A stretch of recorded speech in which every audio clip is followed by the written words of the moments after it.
Welcome to the Engineering Influence podcast from the American Council of Engineering Companies, coming to you from our 2025 Legislative Summit and Convention, which actually is starting to wind down because very soon this backdrop is going to be replaced by our Engineering Excellence Awards backdrop, where we're going to be celebrating some of the greatest projects in engineering this year. We are talking about one of those projects, a really cool project, in fact, in California. It is Intuit Dome, the home of the LA Clippers. And I'm joined by two of the professionals on that project, Walter P. Moore, Shruti Sharma, and Ryan Anderson. Welcome. Thank you for having us. Thank So this is a cool project in my mind. I mean, there are a lot of stadiums out there, right? And, you know, everybody tries to build bigger, better, but this one really stands out. I mean, this is truly like a new benchmark in sports venues. What was it like to work on the project and explain kind of how this is a little bit different than some others? Sure, I can start. Sure. Yeah. So I have worked on many sports venues over the last 20 years. And you are right. Intuit Dome does stand out. Yeah. It was always designed to be the best in the class venue, designed for sports fans, designed for basketball fans specifically. So as much of the design was about basketball, it was also about eliminating other noise around it. So for example, it was not designed for ice hockey on purpose so that we can bring the fans closer to the court. The Halo board that you see inside the arena, one of its kind. It's the biggest double-sided Halo board in any arena. And to top it all, I think Ryan can add more context to it, in a seismic country. Yes. Yeah. And that's the big thing. I mean, you're building this massive structure in a very highly seismic zone. Yes. So, you know, discuss that and how you guys consider that process. And to emphasize too on the basketball front, this is the true home of the Clippers. Everything for the Clippers organization is in this arena, but really, and the offices, practice facility, private parking, everything Clippers organization right in one spot. Whereas you look at the aerial view usually of an arena, you see like a nice circle.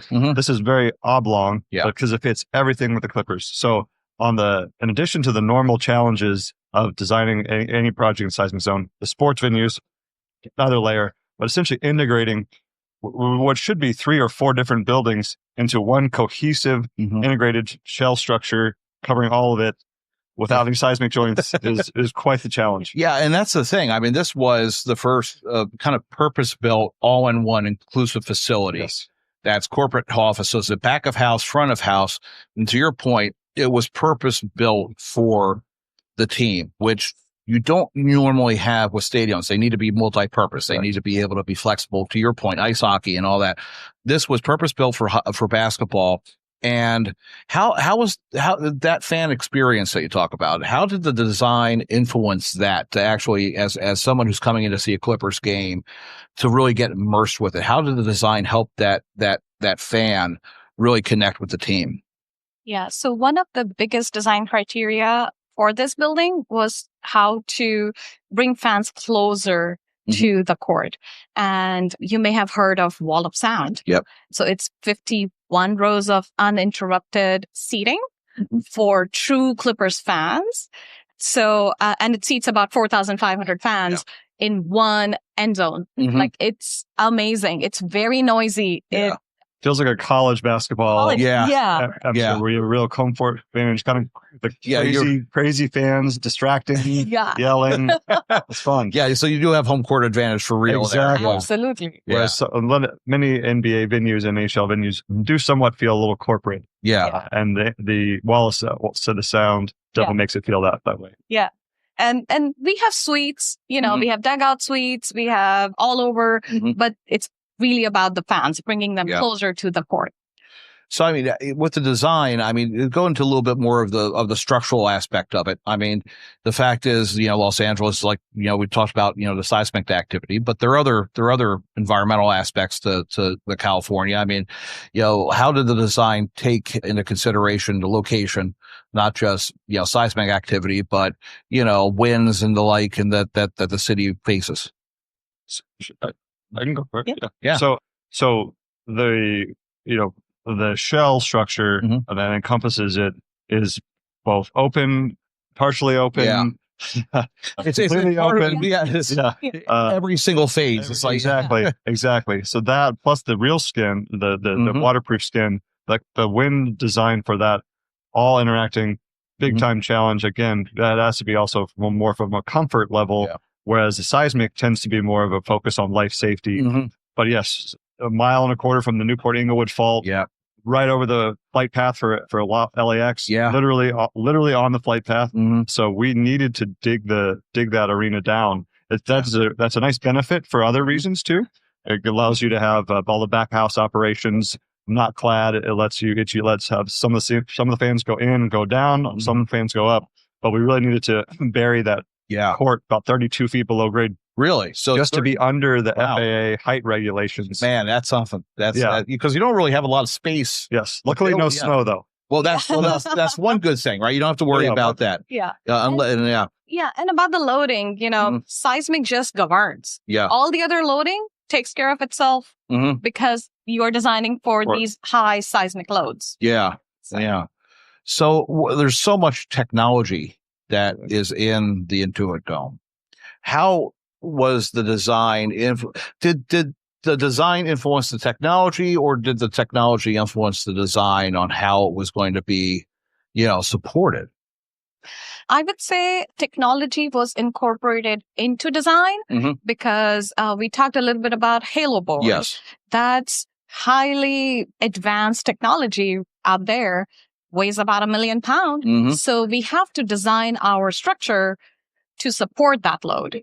And also talking about the design, we had to incorporate 2 retractable ends to this Halo board so that during a concert event, the sightlines could work. So it's blending the new technology into the design, as I would say. Yes. And just the level of MEP technology, Wi-Fi, DAS was at a whole other level, even in Shruti's comparison to other sports and entertainment venues. But again, all about bringing the new wave, making that fan experience seamless.